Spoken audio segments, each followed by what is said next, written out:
Halo brosis, kamu santuy penikmat rebahan dimanapun anda berada. Gimana kabar kalian hari ini? Baik-baik saja bukan? Alhamdulillah, puji Tuhan, puji syukur kalau masih baik. Oke, untuk kesempatan kali ini nih, kita akan membedah bersama film berjudul Gods of Egypt. Film ini dirilis pertama kali pada tahun 2016 kemarin di Amerika Serikat. Merupakan film karya rumah produksi Summit Entertainment dan disutradarai oleh Alex Proyas. Gods of Egypt merupakan film yang menceritakan kisah para dewa-dewi Mesir kuno yang saling berebut tahta. Seperti apa keseruannya? Yuk kita cekicrot aja langsung ke filmnya.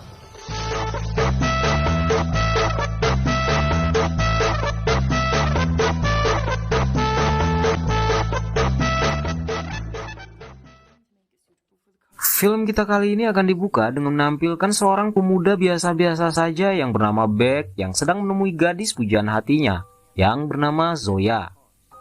Untuk memberikan hadiah gaun indah hasil curiannya di pasar dekat situ.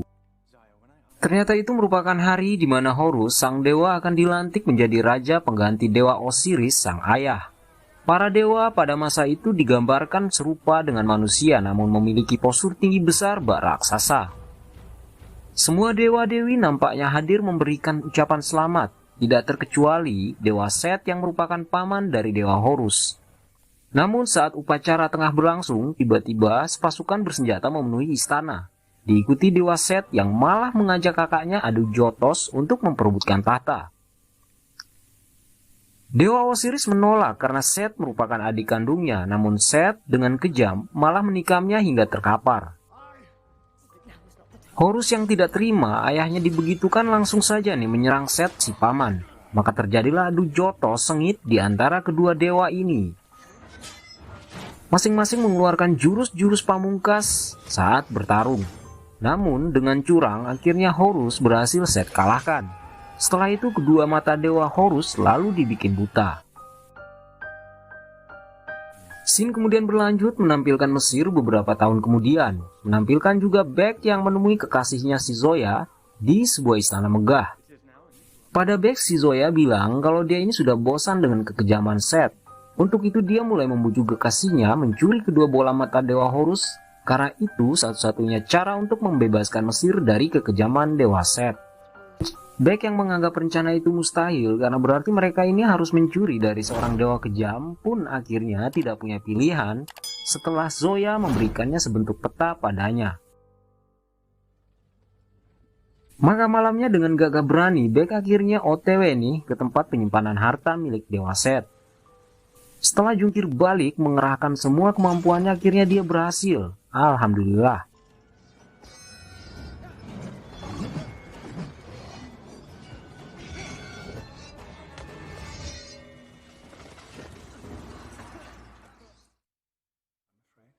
Namun sayangnya rencananya bersama Zoya ketahuan. Untungnya mereka berhasil kabur dari sergapan para penjaga. Tapi sayang, 1000 kali sayang, saat keduanya hampir keluar dari komplek istana, Zoya si cantik pemberani malah terkena anak panah yang dilepaskan oleh salah seorang pembesar istana. Zoya pun harus meninggal saat itu juga. Namun Beck yang begitu mencintai Zoya nggak tinggal diam dan berpasrah. Dia lalu ngebut ke tempat Horus diasingkan. Di sana dia membuat penawaran ke Horus. Dia bilang, dia akan mengembalikan mata si Dewa Horus asalkan Dewa mau menolongnya menyelamatkan Zoya kekasihnya. Dewa Horus telah berusaha, Zoya nggak bisa tertolong.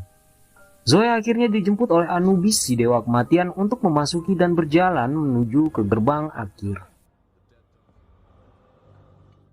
Dewa Horus yang penasaran bagaimana cara Beck berhasil mencuri matanya kemudian bertanya, gimana hal mustahil ini bisa dilakukan oleh Beck si manusia? Dia berjanji jika Beck bisa membantunya untuk merebut kembali tahta, maka dia akan menolong mengembalikan Zoya ke dunia orang hidup. Perjalanan menuju pintu akhir memakan waktu beberapa hari. Jika mereka berhasil, maka sebagai raja, dia akan bisa memerintah Anubis, sang dewa kematian. Beck pun setuju menunjukkan jalan. Kedua manusia dan dewa ini kemudian menuju ke sebuah puncak gunung tinggi yang merupakan semacam portal untuk bisa ke tempat Ra si Dewa Matahari.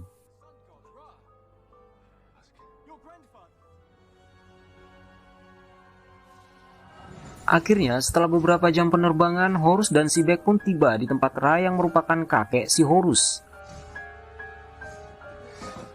Terlihat si Ra sedang cukup sibuk menghalau semacam cacing angkasa yang ingin menelan matahari. Di sana juga ditampilkan bumi yang bentuknya ternyata datar, nggak bulat seperti yang kebanyakan kita tahu ya kan. Setelah Horus minta izin mengambil sedikit air, dia pun pamit balik ke bumi. Ternyata air itu akan dia gunakan untuk memadamkan cahaya gurun agar kekuatan Dewa Set bisa melemah. Di bumi terlihat Set dan pasukannya sedang habis-habisan menggempur pertahanan terakhir para dewa pembangkang yang tidak setuju si Set naik tahta. Setelah semua berhasil dikalahkan, Set lalu menuju ke ruang si pemimpi. Dia adalah Dewi Perlindungan yang ternyata adalah istri si Dewa Set. Oleh Set si kejam, sayap Dewi Nepis malah diputus agar nggak bisa terbang lagi dan bertarung melawannya. Horus dan si Bek yang juga sudah tiba dengan selamat di bumi pun langsung disambut oleh para pengikut Set. Namun mereka bukan tandingan si Horus. Setelah baku hajar bentar, mereka semua akhirnya harus tumbang satu persatu.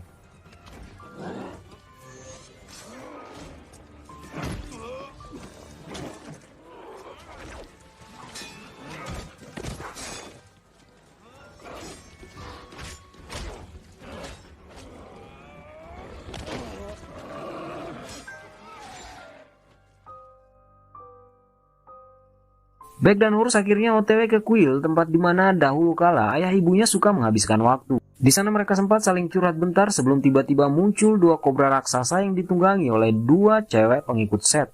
Namun sama seperti sebelum-sebelumnya, setelah terjadi saling kejar-kejaran bentar, dua dewi kejam ini pun harus binasa oleh Horus. Apalagi saat itu juga tiba-tiba muncul si Dewi Cinta yang berhasil melarikan diri dari Dewa Set.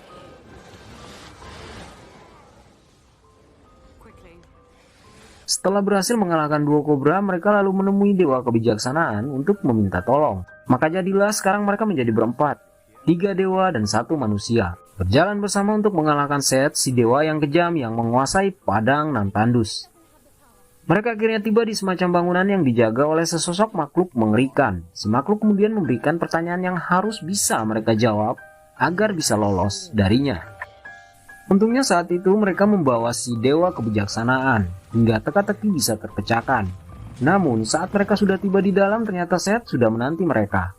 Dewa Kebijaksanaan langsung saja dihabisi, begitupun air kehidupan yang jauh-jauh nih mereka bawa dari atas langit. Untuk melemahkannya malah dia musnahkan, setelah itu dia pun pergi begitu saja.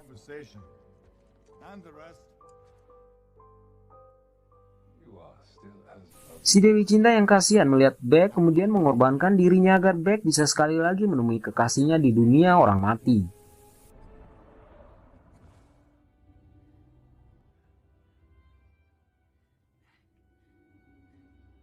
Set si dewa kejam di istananya telah berhasil menyatukan beberapa kekuatan dewa dalam dirinya, lalu OTW terbang ke tempat Dewa Ra. Sampai di sana Dewa Ra yang notabene adalah ayahnya malah dihabisi demi ambisinya menguasai alam semesta. Bek dan Dewa Horus berhasil tiba di Obelix yang dibangun oleh para pengikut Dewa Set.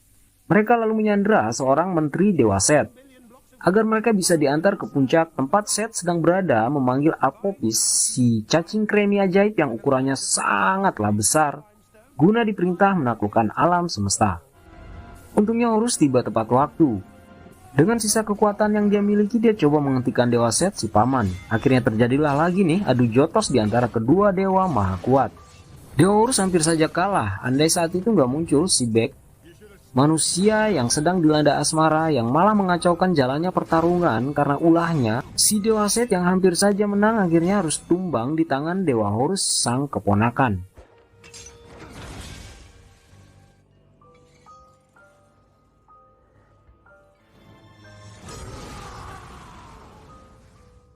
Setelah mengalahkan pamannya, dia kemudian bergegas OTW ke langit-langit untuk kembali menghidupkan sang kakek yang adalah Dewa Matahari, agar si kakek bisa kembali mengusir si cacing kremi raksasa.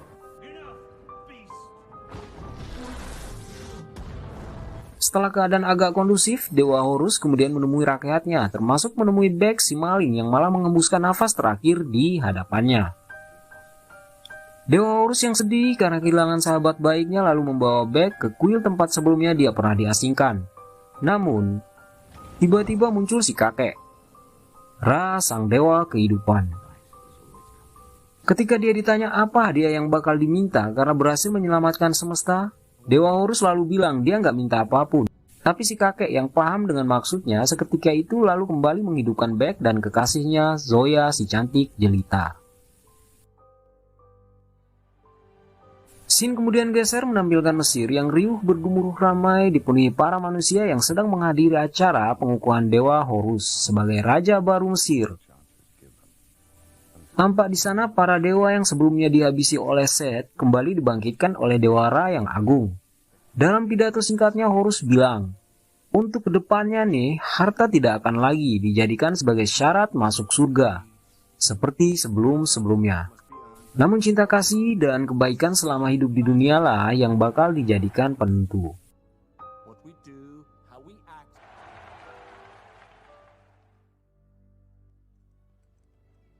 Film kemudian ditutup dengan Horus yang pamitan untuk menemui kekasihnya si Dewi Cinta. Setelah sebelumnya menitipkan Mesir kepada penasehatnya, Beck, si mantan maling yang begitu mencintai kekasihnya, Zoya. Oke brosis, itu tadi ya bedah film kita di kesempatan kali ini. Filmnya berjudul God of the Egypt. Mungkin sedikit, dua dikit yang bisa kita petik dari film kita barusan adalah cinta yang sangat tulus itu bisa mengalahkan semuanya ya kan. Bahkan kematian sekalipun, buset dah. Ya, cinta yang tulus. Kita harus bisa mencintai siapa saja ya kan. Itu sangat baik untuk dunia yang sama-sama kita tinggali seperti sekarang ini. Ya sudah, tanpa berlama-lama lagi mungkin saya harus pamitan dulu ya kan. Sampai jumpa di episode yang akan datang nih. Jangan lupa klik subscribe, like dan loncengnya. See you next time. Tetap jaga kondisi, tetap jaga kesehatan. Assalamualaikum, salam sejahtera buat kita semua.